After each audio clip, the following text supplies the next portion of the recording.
할렐루야. 봄이 왔습니다. 춥고 힘들고 또 얼어붙었던 대지의 겨울이 지나고 이제 봄이 왔습니다. 창립 10주년을 맞은 위드워스 중앙교회에도 봄처럼 새롭고 그리고 봄날의 기분 좋은 변화를 만들어가는 복된 은혜가 있기를 주의 이름으로 축원합니다. 아멘. 우리 다시 한번 옆에 분들과 한번 인사하십시다. 당신이 집사님이면 집사님이 가장 행복했으면 좋겠습니다. 예.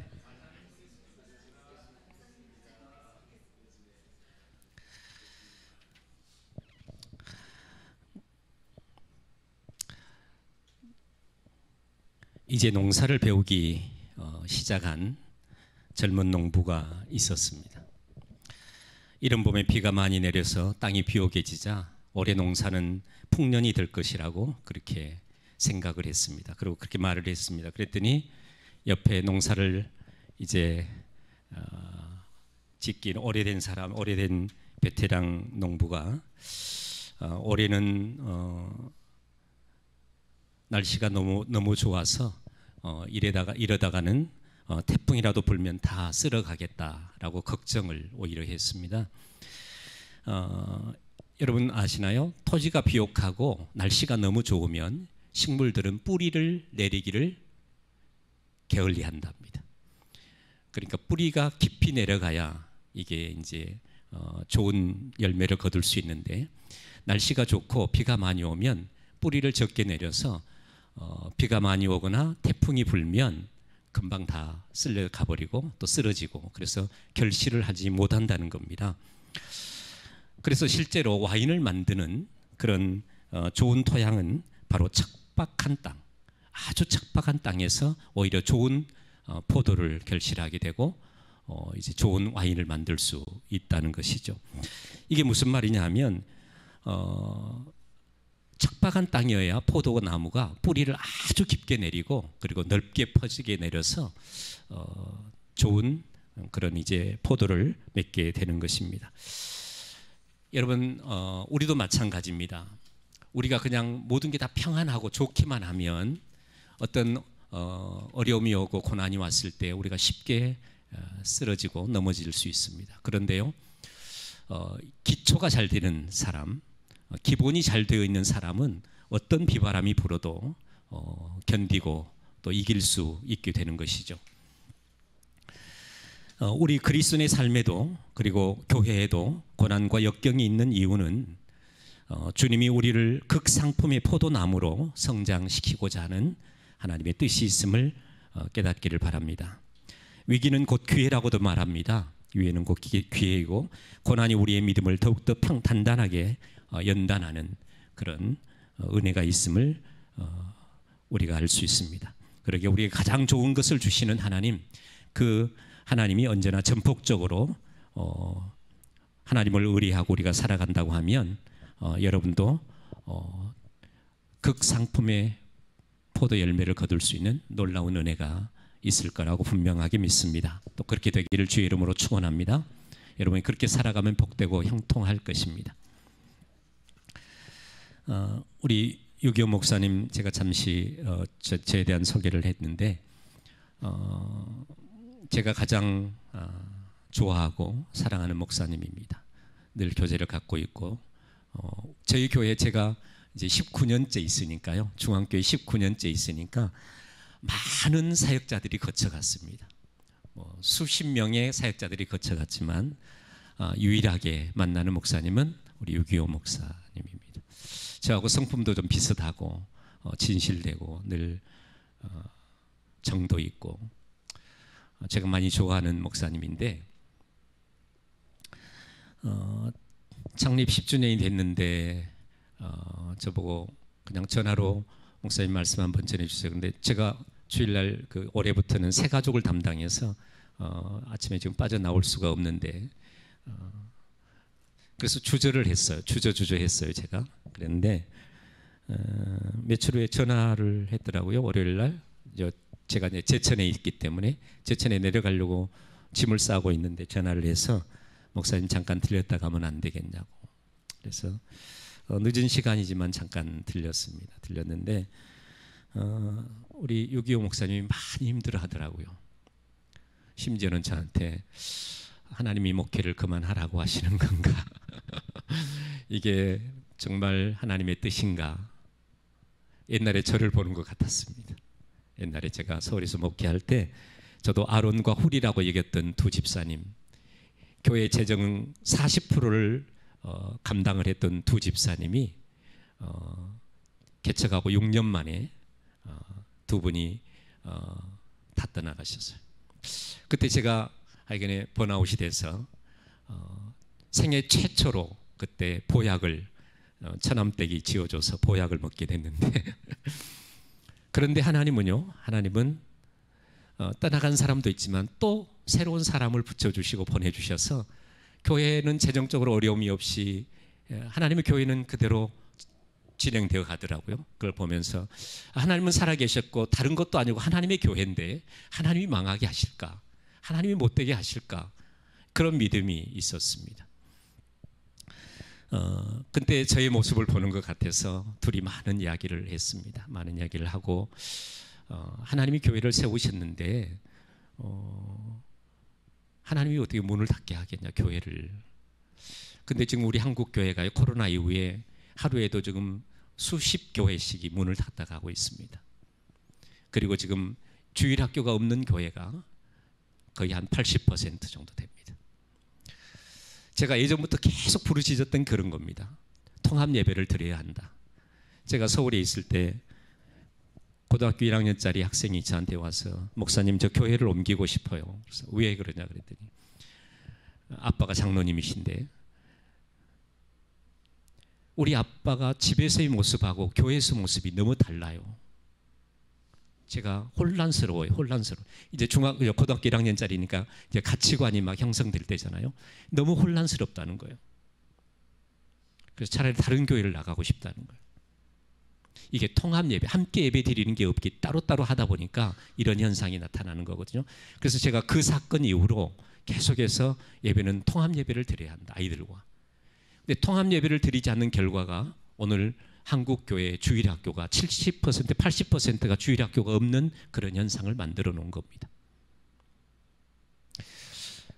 그래서 이제 저희 교회도 지금 커플 목장이 있는데 그 커플 목장을 이제 교동 성전이 완성이 되면 들어가면서부터 통합 예배로 해서 따로 예배를 하나 만들려고 지금 준비를 하고 있습니다. 그래서 그래야 다음 세대가 살고 다음 세대가 있어야 소망이 있잖아요.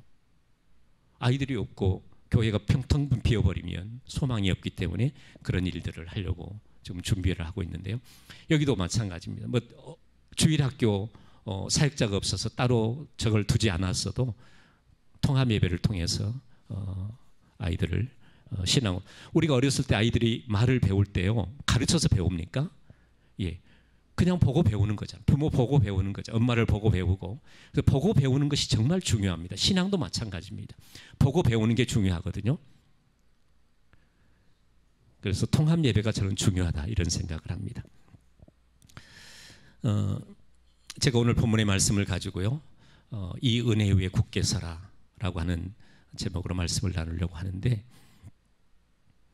하나님께서는 정말 우리에게 많은 은혜를 베풀어 주셨습니다. 그런데 우리가 늘 그것을 잊고 살아갈 때가 너무 많죠. 너무 많아요. 그 은혜를 기억하고 우리가 하나님의 말씀 앞에 굳게 서는 일, 이 일이 얼마나 중요한 일인가를 한번 오늘 말씀을 통해서 생각해 보려고 합니다. 여러분, 베드로전서는 5장으로 되어 있습니다. 5장으로 되어 있죠. 1장은 나그네로 사는 우리에게 가끔 믿음으로 인해서 환난이 있고 그리고 시련이 있지만 예수님 때문에 우리에게는 영원한 구원의 산 소망이 생긴 겁니다. 그렇기 때문에 힘들어도 이제 옛날에 망령된 그런 행실들을 다 끊어버리고 진리의 말씀에 순종해서 굳굳하게 살아가라고 그렇게 권면을 하고 있습니다. 그리고 베드로전서 2장은 이런 믿음이 잘 자라려면 갓난 아이처럼 신령한 젖을 사모하라는 거죠. 이 신령한 젖은 주의 말씀을 말하는 것이죠. 비록 우리가 이 땅에 살지만 이제 하늘에 속한 거룩한 제사장들이 되었기 때문에 이제 우리는 하나님의 말씀으로 하늘의 양식인 말씀으로 살아가는 것, 그것이 우리가 계속해서 잘 자라갈 수 있는, 신앙이 자라갈 수 있는 그런 계기가 된다고 그렇게 권고하고 있습니다.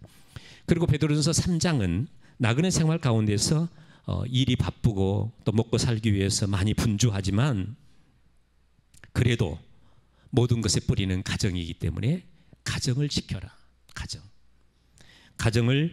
가정이 잘 돼야 교회도 잘 되고 나라도 잘 되는 것입니다. 그렇기 때문에 이제 나그네 생활도 우리가 가정이 잘 돼야 나그네 생활도 잘 이길 수 있습니다. 그래서 고난을 받을 때 부끄러워하지 말고 용감하게 믿음을 잘 지키라고, 그리고 가정을 잘 지키라고 그렇게 권면을 해주고 있습니다. 그리고 이제 4장, 베드로전 4장에서는 만물의 마지막이 가까웠기 때문에 유혹도 많고 어려움도 많지만 우리를 위협하는 것들 속에서 정신을 바짝 차리고 근신해서 정말로 이제 세상을 살아가도록 그렇게 베드로는 우리에게 권면을 주고 있습니다. 그리고 이제 5장에 가서 교회 안에서도 서로 섬겨야 한다는 것입니다. 주님은 섬기러 오셨습니다. 그렇기 때문에 교회 안에서도 섬기는 일, 이 일이 잘 이루어져야 합니다. 제가 개척을 해서 제가 개척할 때만 해도요, 거의 이제 한 30년 전이니까 침례교회, 그러면 2단이라 그렇게 전도 나가면 그 침례교회 2단 아니에요? 이렇게 이야기할 때였습니다. 그래서 정말 동네 거기 저녁이면 술만 먹으면 개차반이 되는 그런 사람들, 아내가 교통사고로 죽었는데요, 그 보상을 받았는데 또 다른 여자를 이제 알게 돼서 같이 살았는데 그 여자가 그 돈을 다 갖고 튀어버린 거예요. 그러니까 저녁이면 이 간판을 하는 분인데 저녁이면 술로 사는 거죠. 아들 하나 딸 하나 있는데 먼저 아이가 저를 만나서 교회 나오게 되고 이제 그 아버지가 교회 나오게 되고 저희 교회 간판도 이제 하게 되고, 근데 그분은 간판을 하는데 손님이 원하는 대로 만들어주는 게 아니라 자기 마음대로 만들어줘요. 그러니까 손님이 떨어지는 거죠. 누가 소개를 해줘도 마음이 안 들어해요. 자기 마음대로 만들어버리니까. 그러니까 손님들이 없는 거죠. 되게 주문하는 사람이 없는 거죠. 그러니까 살기도 어려운 거죠. 근데 제가 한번 이야기를 했는데도 불구하고 꼭 그렇게 하더라고요. 네, 그런 분들 그렇게 전도해서 교회를 일구어 가는데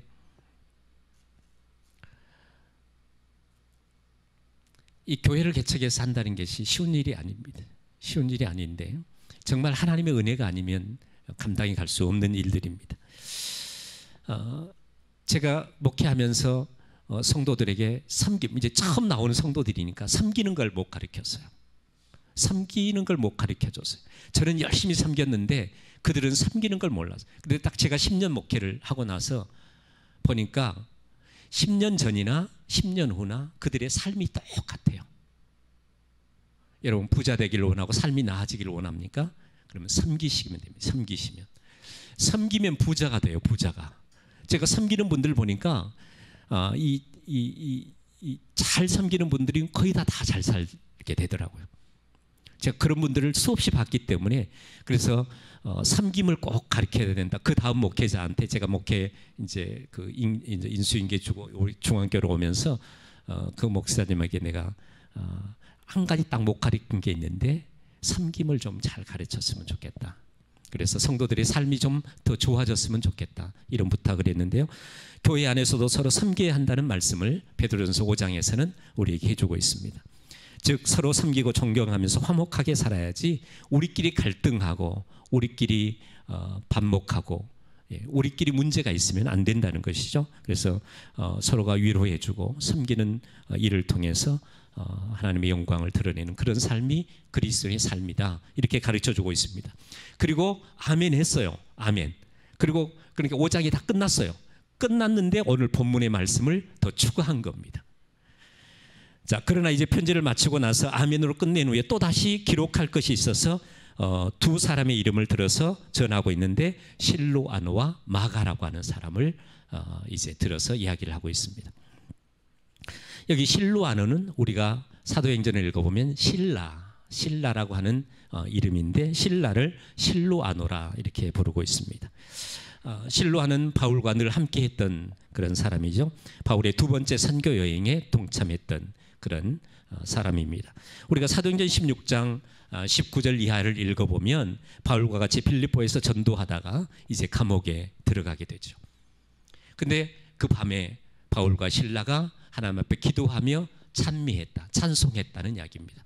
그 소리를 모든 그 안에 있는 죄수들이 다 들었다는 것이죠. 그때 옥토가 흔들리고 지진이 나서 모든 옥의 문이 열리고 그리고 메었던 것들이 다 풀어졌습니다.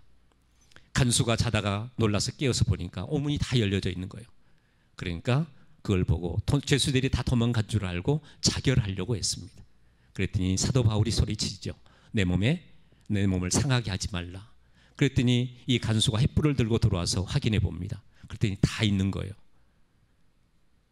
그때 이 간수가 사도 바울과 실라 앞에 부복하여 내가 어떻게 하여야 구원을 얻을 수 있습니까? 그때 했던 이야기가 주 예수를 믿으라. 그리하면 너와 내 집이 구원을 얻으리라. 그래서 그 밤에 자기 집에 데리고 가서 씻겨주고 음식을 차려주고 그 온 집의 사람들이 다 믿게 되고 또 침례도 받고 그리고 기뻐했다 이렇게 기록하고 있습니다. 여러분 이렇게 어디서나 어떤 상황에서나 바울과 함께 그리스도를 증거하고 살았던 실라 그가 바로 실로아노 실라였습니다. 여기 말씀해 보면 12절 보십시오. 내가 신실한 형제로 아는 실로아노로 말미암아 너에게 간단히 써서 권하고 이것이 하나님의 참된 은혜임을 증거하노니 너희는 그 은혜에 굳게 서라. 이 은혜에 굳게 서라. 여기 베드로의 말을 실라가 받아 적었는지 아니면 옆에서 도와주었는지 모르지만 실라의 도움을 받아서 이 베드로 전서를 썼다는 것을 우리가 알 수 있습니다. 이 실라라는 사람의 가정 배경이나 어떤 학력이나 그에 대해서는 아무런 성경의 기록이 없습니다. 그런데 우리가 알 수 있는 것, 그는 신실한 사람이었다는 거죠. 오늘 여기 말씀에 뭐라고 얘기하고 있어요? 내가 신실한 형제 실로아노, 신실한 형제라고 표현을 하고 있습니다. 여기 오늘 베드로가 마지막 편지를 마감하면서 베드로전서 편지를 마감하면서 그가 꼭 기억하고 싶은 사람, 그가 꼭 기록해 놓고 싶은 사람, 그 사람을 떠올렸는데 그가 바로 실라였다는 것입니다. 하나님께서 우리에게 원하시는 것은 특별한 어떤 은사나 대단한 기술이나 그 다음에 남다른 어떤 지식 이런 것들보다도 하나님 앞에 성실함입니다. 신실함입니다. 꾸준함입니다. 하나님께서 원하시는 것, 하나님께서 보시는 것들은 정말 하나님 앞에 신실한 사람이냐 이걸 보는 것입니다. 어떤 어려움과 어떤 환경이 주어져도 변함이 없이 늘 신실하게 하나님을 바라보는 사람, 하나님을 의지하는 사람, 그런 사람을 하나님은 복 주신다고 믿습니다. 위더스 중앙교회 성도 여러분, 베드로가 기억하고 싶은 이름, 하나님의 말씀인 성경의 신실한 형제 실로아노라고 기록된 이름처럼 동일한 은혜가 여러분에게 있기를 주의 이름으로 축원합니다. 이제 베드로는 이 신실하고 충직한 복음의 일꾼 실라의 도움을 받아서 베드로 전서를 마치면서 이 은혜에 굳게 서라고 당부하고 있습니다. 이 은혜에 굳게 서라. 하나님께서는 우리에게 끊임없이 은혜를 베푸셨습니다. 저는요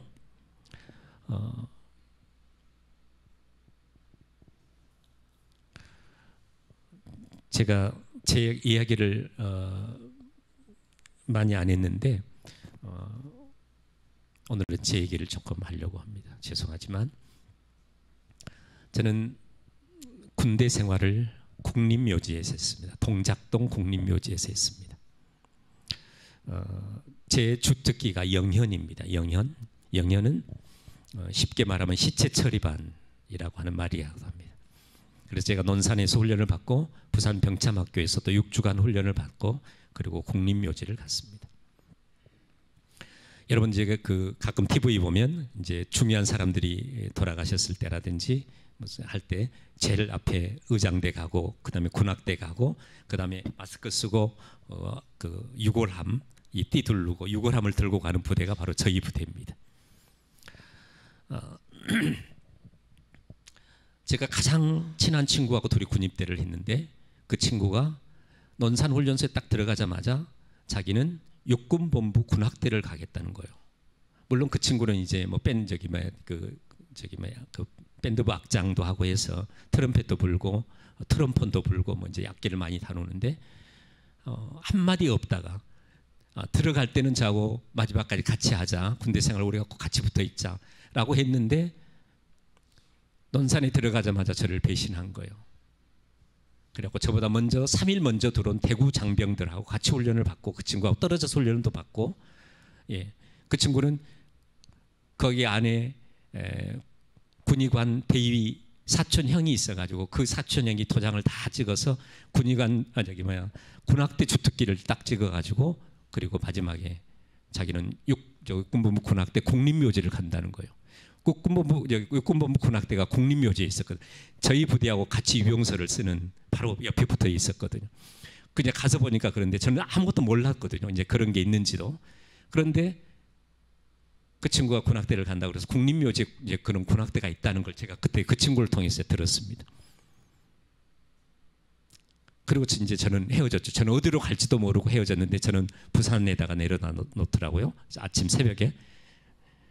그리고 이제 훈련도 다 끝나고 나중에 제가 국립묘지를 갔어요. 근데 국립묘지는 백이요. 보통 2스타 이상 돼야 갈 수 있는 저희 부대는 주중에는 놀아요. 그 안장식을 한 달에 한 번씩 해요.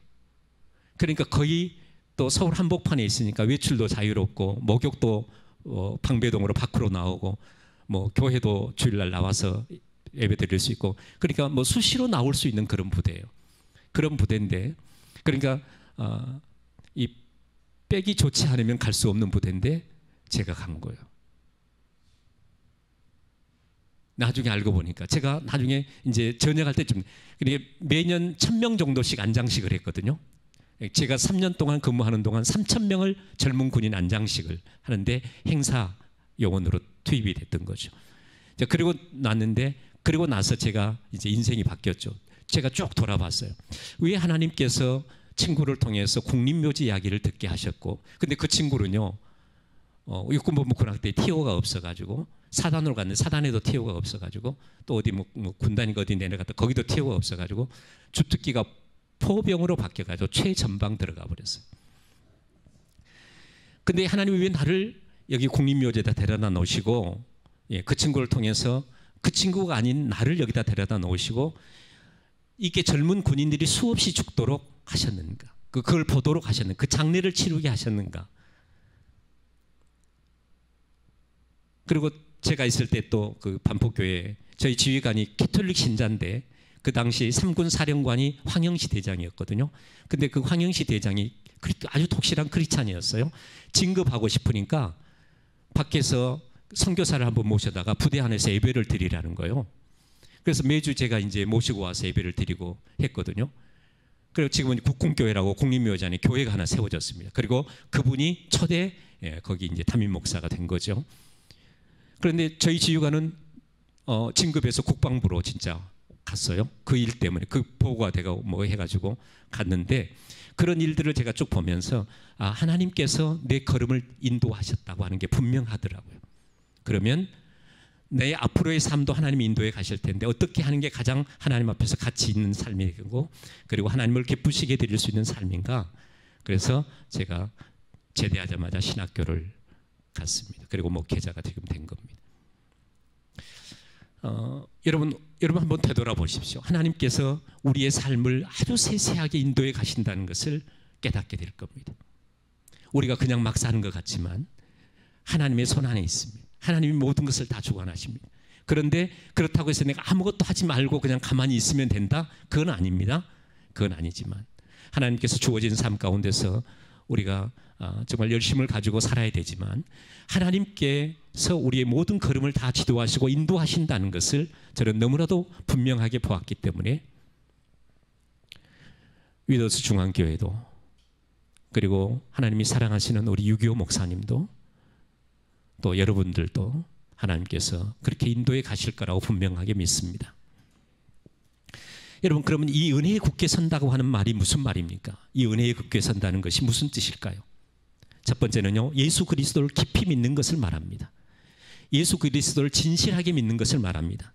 하나님이 나에게 주신 사랑과 은혜를 진정으로 감사하며 사는 것을 말하는 것입니다. 여러분, 우리가 잘 아는 갈라디아서 2장 20절 말씀 있잖아요. 내가 그리스도와 함께 십자가에 못 박혔나니 그런 적이 이전에 내가 산 것이 아니 오직 내 안에 그리스도께서 사신 것이라. 이제 내가 육체 가운데 사는 것은 나를 사랑하사 나를 위하여 자기 몸을 버리신 하나님의 아들을 믿는 믿음 안에서 사는 것이니라. 정말 나를 위해서 자기 몸을 버리신 예수 그리스도, 그분을 위해서 사는 것, 그분의 영광을 위해서 사는 것, 그것이 바로 여기 은혜의 위에 굳게 선다고 하는 말입니다. 여러분, 세상에 아무리 좋은 것이 있어도요, 며칠만 지나면 다 소용이 없는 것들입니다. 재미가 없습니다. 그런데 우리 주의 일을 하는 일, 주님을 믿는 일, 주님을 찬양하는 일, 예배하는 일, 이 일은 정말 우리가 늘 즐겁잖아요. 이건 영적인 것이고 영원한 것이기 때문에 그렇습니다. 그래서 여기 은혜의 위에 굳게 서라고 하는 말은 정말로 예수 그리스도를 진실히 믿는 것을 의미하는 것입니다. 여러분, 우리가 삶이 바쁘다 보면 그냥 지나칠 때가 있거든요. 제가 어느 글을 하나 읽었는데,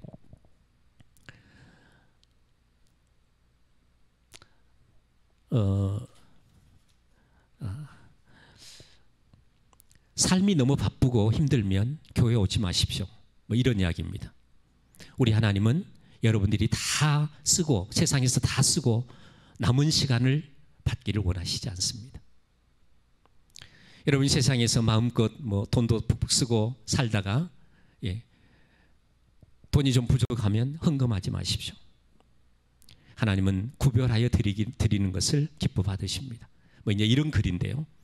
정말 우리가 세상에서 정말 바쁘게 살아갑니다. 그래서 그리스도를 잃어버릴 때도 많습니다. 요즘 우리 한국교회의 가장 큰 문제가 뭐냐면 말은 많은데 보여주는 게 없다는 겁니다. 그리스도인들이 세상에 보여주는 삶이 없다는 겁니다. 그래서 어느 교육학자는 그런 이야기를 했어요. 우리가 무엇을 많이 아는 것, 그것은 세상 사람들이 관심이 없다. 아는 것으로 보여주는 것, 보여주기를 원한다, 세상 사람들은. 근데 세상 사람들은 정말 우리가 그렇게 보여주는 걸 원하는데 보여주지 못했기 때문에 코로나 이후에 이런 현상이 나타난 겁니다. 여러분, 은혜를 깊이 깨달은 사람은 삶이 다르고 태도가 다를 수 있습니다. 여러분, 그 어린이날을 제정한 방정환 선생님 아시잖아요. 그 방정환 선생님 집에 도둑이 들어서 모든 걸 다 훔쳐갔습니다. 그런데 며칠 후에 경찰이 그 도둑을 잡아왔습니다. 그랬을 때 이 방정환 선생님이 그랬어요. 그거 그 도둑질이 간 게 아니라 내가 그 사람에게 준 겁니다. 내가 그냥 그 사람에게 준 거라고 얘기를 했습니다. 그리고 경찰이 못 쓰겠죠. 그리고 그냥 경찰이 돌아갔습니다. 그랬더니 이 도둑이요, 그 방정환 선생님 앞에 무릎을 꿇고 선생님, 제가 선생님의 평생 종이 되겠습니다. 그랬더니 방정환 선생님이 종이 되지 말고 나랑 같이 삽시다. 방정환 선생님 마지막 임종을 지켰던 사람이 바로 그 도둑이었다는 겁니다. 은혜를 입었잖아요. 방정환 선생님이 은혜를 입은 사람은 정말 삶이 달라지는 거죠. 태도가 달라지는 것이죠. 우리가 하나님의 은혜를 입었다고 하면, 진정으로 내가 그 하나님의 은혜를 입고 지금 살아간다고 하면 우리의 삶이 달라져야 된다는 것이죠. 오직 예수 그리스도를 늘 기억하고 그분과 동행하면서 그분의 영광을 위해서 살아가는 일, 그것이 무엇보다도 저는 중요하다고 생각합니다. 예수 그리스도의 은혜를 경험한 사람은 눈빛이 다르고 말이 달라지고 그리고 생활이 다를 수밖에 없습니다. 원망이나 불평보다는 기뻐하고 감사하는 삶을 살며 빚진 자의 마음을 갖고 있기 때문에 항상 겸손하게 섬기는 삶이 될 줄로 믿습니다. 사랑하는 위더스 중앙교회 성도 여러분, 예수 그리스도의 은혜를 경험한 여러분들이 이 은혜에 굳게 섬으로 주님에 대한 믿음을 진실히 나타내는 여러분들이 될 수 있기를 주의 이름으로 축원합니다. 두 번째로 이 은혜에 굳게 선다고 하는 것은 내 힘으로 사는 것이 아니라 하나님이 주시는 힘으로 사는 것을 말합니다. 여러분, 찬송가 384장 내 주는 강한 성이요를 쓴 마틴 루터의 고백인데요.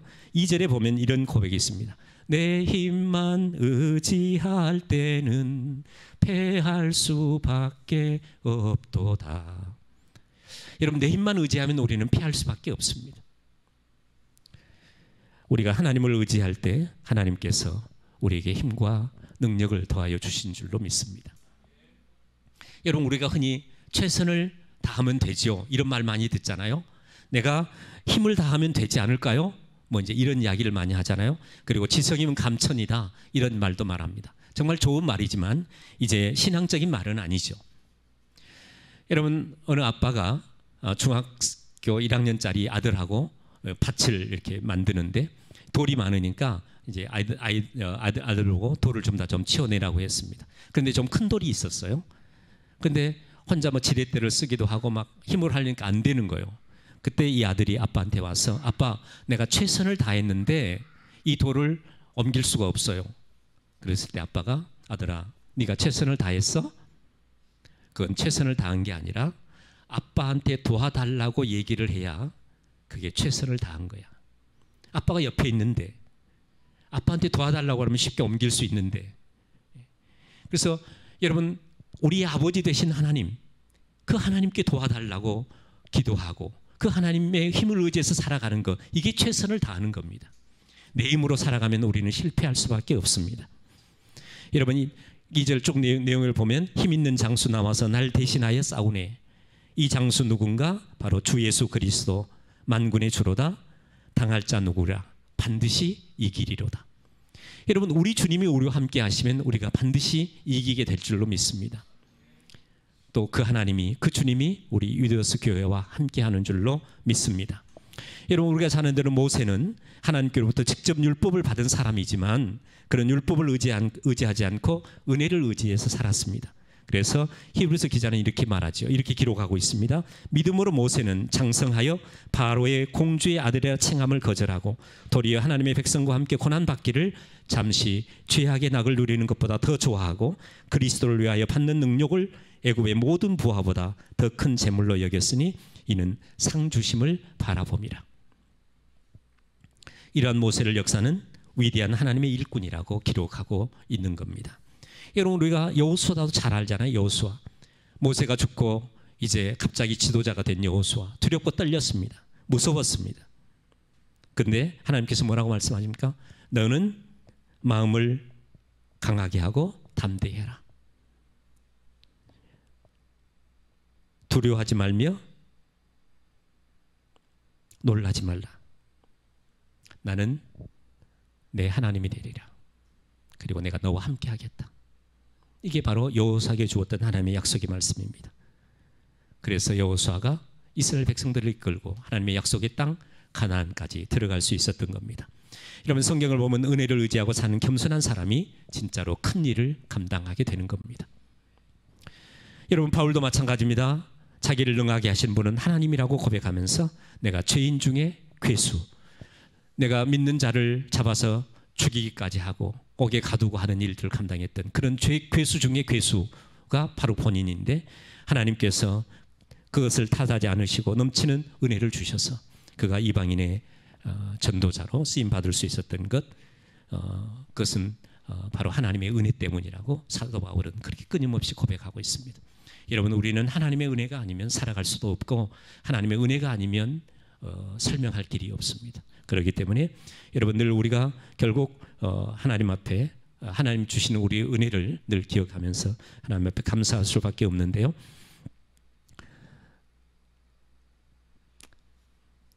우리 위드워스 중앙교회 여러분들은 모세나 여호수아나 여기 바울처럼 하나님이 주시는 이 은혜에 굳게 서서 승리하는 그런 매일의 삶이 될 수 있기를 다시 한번 축원합니다. 그 다음에 여기 은혜에 굳게 서라고 하는 말은 세 번째로요, 하나님의 말씀에 머뭇거림 없이 순종하라는 말입니다. 우리는 말씀이 우리 가운데, 우리는 말씀을 많이 들었습니다. 우리의 귀는 정말 당나귀가 되어 있을 만큼 말씀을 많이 들었어요. 그런데 말씀에 순종하지는 않아요. 그리고 말씀에 들을 때는 찔림이 있죠. 아, 순종해야지 라고 했지만 또 머뭇거립니다. 막상 우리의 삶 가운데서는 우리가 늘 주저할 때가 많습니다. 그런데요, 이 은혜의 굳게 사라고 하는 말은 말씀이 주어졌을 때 머뭇거림이 없이 바로 순종하라는 것입니다. 여러분, 교차로에서 운전을 하다가 신호가 딱 노란불을 바뀔 때가 있잖아요. 그때 머뭇거리면 사고가 납니다. 지나가든지 서든지 해야 되죠. 머뭇거림이 없어야 합니다. 여러분, 우리가 하나님의 말씀도 마찬가지입니다. 우리에게 말씀이 주어졌을 때 여러분 그 말씀을 내 삶에 바로 적용하고 살아가는 삶이 하나님이 복 주시고 은혜 주시는 때라고 하는 것을 알아야 합니다. 순종함이 없기 때문에 기적이 없는 겁니다. 순종이 없기 때문에 기적이 없어요. 하나님의 역사를 보지를 못하는 거예요. 우리가 말씀에 순종할 때 정말로 하나님께서 크신 일을 행하시는 것들을 우리가 끊임없이 보게 될 줄로 믿습니다. 그래서 하나님의 은혜의 기초를 둔 사람은 그 삶이 복음의 가치와 부합하는 삶을 살아갈 수밖에 없는 것입니다. 여러분, 주님의 구속의 은혜를 아는 사람은 힘들고 어려워도 말씀에 순종하려고 애쓰는 사람입니다.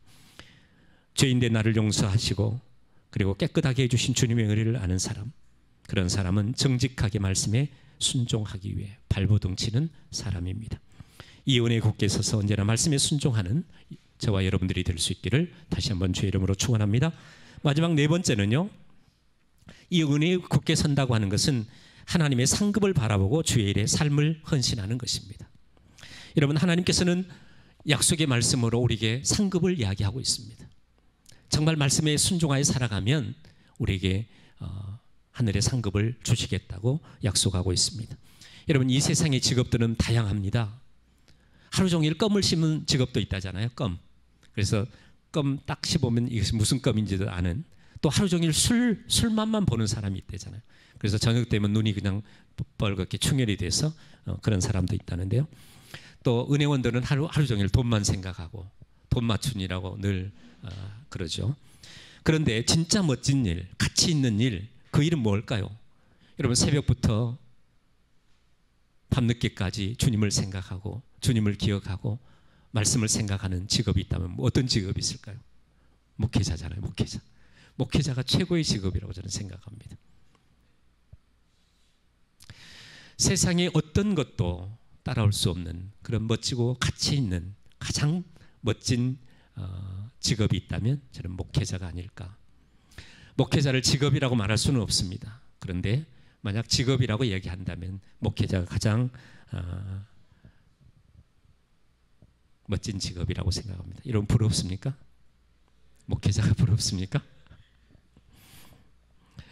그러나 하나님의 상급을 바라보고 자신의 삶을 하나님 앞에 헌신한 사람에게 동일하게 하나님은 상급을 주시겠다고 약속하고 있습니다. 여러분, 지금 의사든지 선생님이든지 사업가든지 학생이든지 가게에서 하루 종일 팔다리가 아프도록 서 있는 그런 일이라고 할지라도 하나님께서 나에게 주실 상급을 바라본다면 기쁘게 일할 수 있지 않을까요? 정말 기쁨으로 헌신할 수 있겠죠. 또 주의 상급을 바라보면서 만나는 사람에게 복음을 전하는 일을 내가 할 수 있다고 하면 그것이 가장 은혜 위에 굳게 서 있는 일이라고 믿습니다. 사랑하는 위더스 중앙교회 성도 여러분, 거짓이 없으시고 신실하신 하나님이 주실 상급을 바라보고 시간과 물질과 삶을 드리는 여러분들이 다 될 수 있기를 주의 이름으로 축원합니다. 그러면 복되고 형통하실 것입니다. 여기 함께 택하심을 받은 바벨론에 있는 교회가 너희에게 무난하고 내 아들 마가도 그러하니라. 여기 함께 택하심을 받은 바벨론에 있는 교회, 바벨론은 로마 교회를 상징하는데요. 이 바벨론이라고 표현하는 것은 예전에 이스라엘 백성들이 바벨론 포로로 끌려갔을 때 그때 주의 전을 바라보면서 그들이 당했던 그 억울한 일들, 그것들을 잊지 말라는 거죠. 오늘날 교회, 이 세상은 바벨론과도 같습니다. 이 세상의 바벨론과도 같은 교회가 꿋꿋하게 세상에 물들지 않고 살아가야 선한 영향력을 끼쳐. 아까도 삶을 이야기했지만 정말 말씀을 들었을 때 그게 내 삶에 적용해서 순종해서 살아갈 때 세상 사람들은 우리를 보고 하나님을 알게 되는데, 그렇지 못하고 세상과 그냥 동화돼서 살아가면 하나님을 알지 못하죠. 그래서 바벨론에 있는 교회,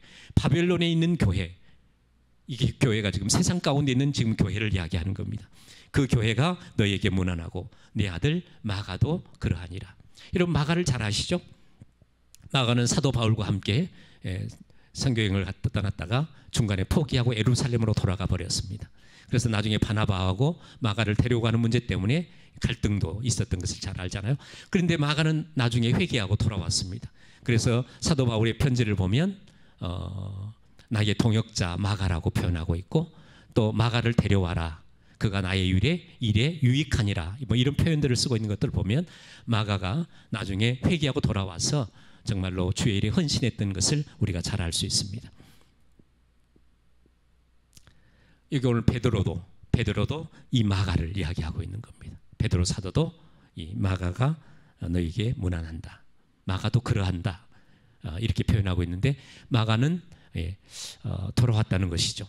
자, 이건 우리가 뭐 신앙을 잃었다가 돌아오는 것도 이야기할 수 있겠지만, 여러분 우리가 주의 일에 헌신하다가 내가 무슨 뭐 회장을 하고 여성교 회장을 하고 남성교 회장을 하고 교회에서 어떤 직분을 갖고 그럴 때는 열심히 헌신하다가 내려놓으면 손을 놔버리는, 우리 저기 중앙교회는 그런 분들이 너무 많아요. 열심히 회장 때는 정말 온 힘을 다해서 하다가 그걸 내려놓으면 어디서 뭘 하고 있는지를 몰라요. 그리고 집사에서 권사 직분을 받고 나니까 다 손을 거의 많이 내려놔요. 안 해요. 봉사를 안 해요. 섬김을 안 해요. 자, 이것도 참 문제죠. 그런 분들도 다 되돌아가야 합니다. 오늘 이 말씀을 들은 여러분들, 내가 정말 주의 일에 내 눈에 보이는 것들이 내가 해야 할 일들입니다. 그런데 그것들을 내가 내려놓고 있었다고 하면 이제 하나님 앞에 그 일들을 잘 감당할 수 있기를 바랍니다. 그리고 마지막으로 서로 사랑으로 입맞춰라. 이 말은 서로 인사하되 사랑함으로, 존경함으로, 정말 아끼는 마음을 가지고 서로 무난하라는 겁니다. 형식적으로 무난하지 말고 그렇게 무난하라는 것입니다. 그리고 이제 그리스도 안에서 너희에게 평강이 있을지어다 라고 말씀하고 있는데, 여러분 평안은 누가 주십니까? 주님이 주시는 겁니다.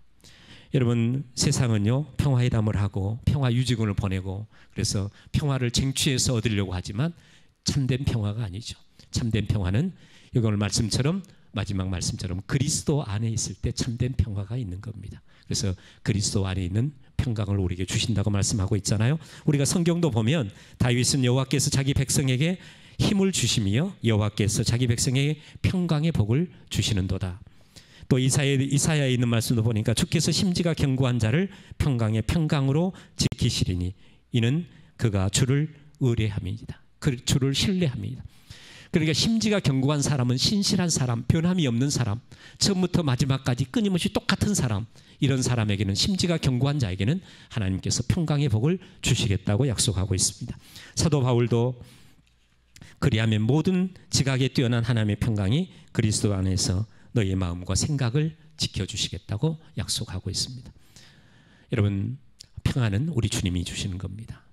우리 주님 안에 있을 때 평안함이 있습니다. 우리 유교 목사님이 저하고 얘기를 하면서 그런 어려운 이야기를 할 때 제가 마음이 너무 아팠어요. 마음이 아프고 옛날에 나를 보는 것 같았던 마음이 있어요. 목회자에게는 사모님에게도 말하지 못한 외로움과 고독이 있어요. 혼자만이 하나님 앞에서 이 사명에 대한 외로움과 고독함이 있거든요. 저도 그랬거든요. 그래서 우리 그리스도 주님께서 우리 목사님에게 마음의 평강을 주시길 바랍니다. 그리고 모든 성도에게도 그런 평강을 주셔서 이제 10주년, 우리 아까 목사님 기도할 때 우리가 다시 새롭게 이제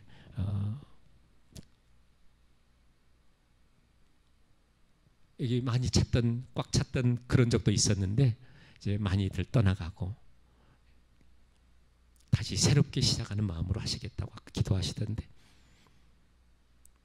하나님은 위더스 중앙교회를 그냥 세우신 게 아니라 그리스도의 몸된 교회라고 했잖아요. 그리스도의 몸된 교회를 우리 하나님께서 책임져 주실 겁니다.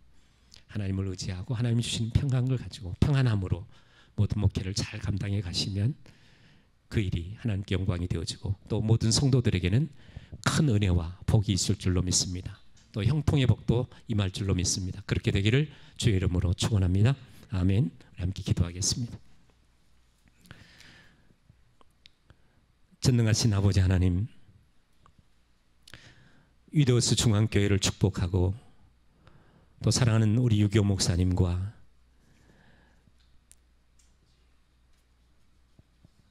몸된 교회의 모든 성도들을 축복합니다.